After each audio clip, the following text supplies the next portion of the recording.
लैला ने अपनी पूरी जिंदगी फैंटेसी कहानियां और कॉमिक्स पढ़ते हुए बिताई हैं। जब पूरी जंग शुरू हुई, उसके पिता एक लेखक के रूप में काम करते थे, इसलिए उसका घर किताबों और कहानियों से भरा हुआ था और उसकी पसंदीदा कहानियां हमेशा वैम्पायर के बारे में होती थीं। उसे उनके बारे में सब कुछ पसंद था। कैसे उन्हें अपनी पहचान दुनिया से छिपानी पड़ती थी, उनकी सुपर शक्ति, उनकी सुपर स्पीड और यह तथ्य कि वे लगभग हमेशा के लिए जी सकते थे। जब क्षमताएं दुनिया में आईं तो फैंटेसी कहानियां अतीत की बात बन गईं। कई लोग कहानियां पढ़ते थे क्योंकि वे फैंटेसी थीं। ये उन्हें कुछ ऐसा करने की कल्पना करने की अनुमति देता था जो वे कभी नहीं कर सकते थे।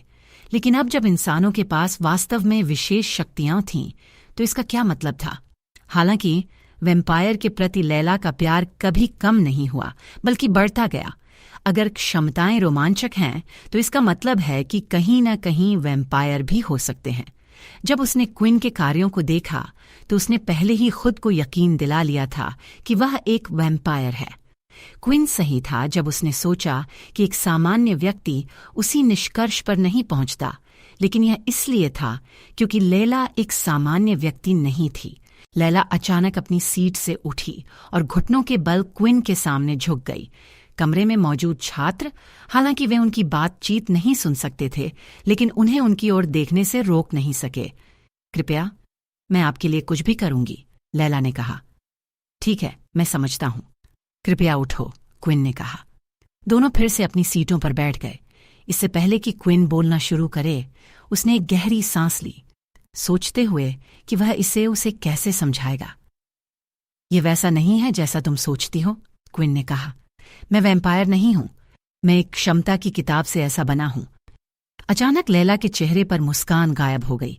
तुम जानती हो इसका क्या मतलब है ना? क्विन ने पूछा। लैला ने सिर हिलाया।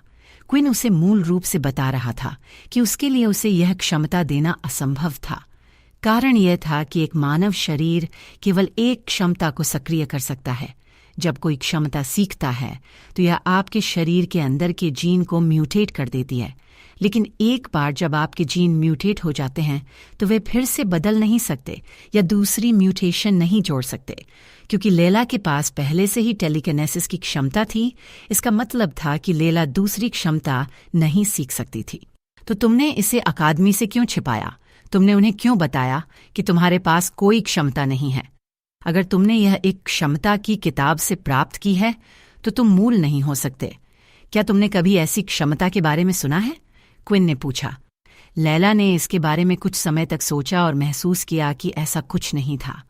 कभी भी किसी क्षमता का रिकॉर्ड नहीं था जिसमें किसी को खून पीने की आवश्यकता हो। लेकिन अगर तुमने स्कूल को बताया कि तुमने इसे क्षमता की किताब से प्राप्त किया, जो कि अभी तक पंजीकृत नहीं हुई है, और तुम मूल नहीं हो, तो तुम उस किताब को बेचकर एक भाग्य बना सकते हो। लैला ने उत्साह से कहा। काश यह सच होता, लेकिन मैं यह भी नहीं कर सकता, क्विन ने समझाया। जब मैंने क्षमता सीखी तो किताब बस गायब हो गई। लैला यह सोच रही थी कि क्या क्विन सच बोल रहा है या नहीं, लेकिन उसके पास उसे विश्वास करने के अलावा कोई चारा नहीं था। यह एकमात्र स्पष्टीकरण था कि क्यों क्विन अपनी क्षमता को छिपाने में इतना अडिग था। क्षमता की किताबें बस गायब नहीं होती, वे किताबें होती थीं। उन्हें दूसरों को सीखने के लिए पास किया जा सकता था। अगर लोगों को इसके बारे में पता चला तो कई कंपनियां और सेना क्विन पर इस क्षमता को दुनिया के साथ साझा करने के लिए भारी दबाव डालेंगी, और बिना किसी शक्तिशाली परिवार के समर्थन के लैला कल्पना भी नहीं कर सकती थी कि उसके साथ क्या होगा। अगर वह कहता कि उसने इसे क्षमता की किताब से प्राप्त किया और यह गायब हो गई, तो वे कभी भी उस पर विश्वास नहीं करते।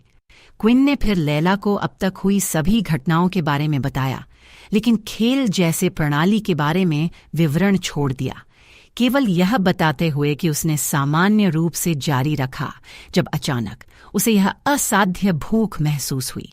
लैला को ऐसा लगा कि यह उन चीजों का मिश्रण है जो उसने पहले वैम्पायर के बारे में पढ़ी थीं। क्विन सूरज में नहीं मरा, लेकिन उसे बेहद कमजोर महसूस हुआ। वह उसकी वैम्पायर जैसी क्षमता के बारे में और अधिक जानने में उतनी ही रुचि रखती थी। ठीक है, मैं इसे एक रहस्य रखूंगी, लेकिन केवल एक शर्त पर। मैं चाहती हूं कि तुम मेरी मदद करो, लैला ने कहा। स्पष्ट रूप से तुम इस चीज के बारे में ज्यादा नहीं जानते, इतना कि तुम नियंत्रण से बाहर हो गए और मेरे गले में काट लिया। हमें तुम्हें स्कूल में लोगों को काटते हुए नहीं देखना चाहिए, वे तुम्हें एक पल में ले जाएंगे। अगर तुम्हें किसी पर दावत करनी है तो मुझ पर करो, लैला ने कहा, अपने हाथ को अपने ऊपर रखते हुए। क्विन ने स्थिति के बारे में सोचना शुरू किया। लैला को सहायक के रूप में रखना एक बड़ा लाभ था। क्विन खुद प्रणाली के बारे में कई चीजों का परीक्षण करना चाहता था और यहाँ उसे कोई मुफ्त में मदद करने की पेशकश कर रहा था, और वास्तव में ऐसा लग रहा था कि लैला सच बोल रही थी। न केवल यह, बल्कि लैला खुद वैम्पायर के बारे में उससे अधिक जानकार लग रही थी।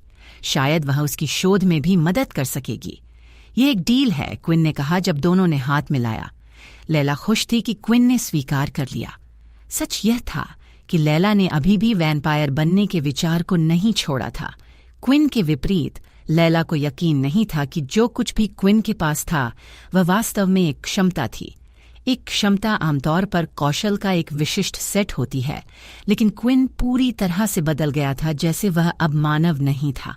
ठीक है, पहली बात यह है कि तुम्हें मेरे खून का कुछ लेना होगा, लैला ने कहा। इस तरह अगर तुम्हें फिर से भूख लगे तो तुम उसका कुछ पी सकते हो। लैला ने फिर अपनी शर्ट को थोड़ा नीचे खींचा और क्विन की ओर अपना गला दिखाने लगी। तुम क्या सोच रहे हो?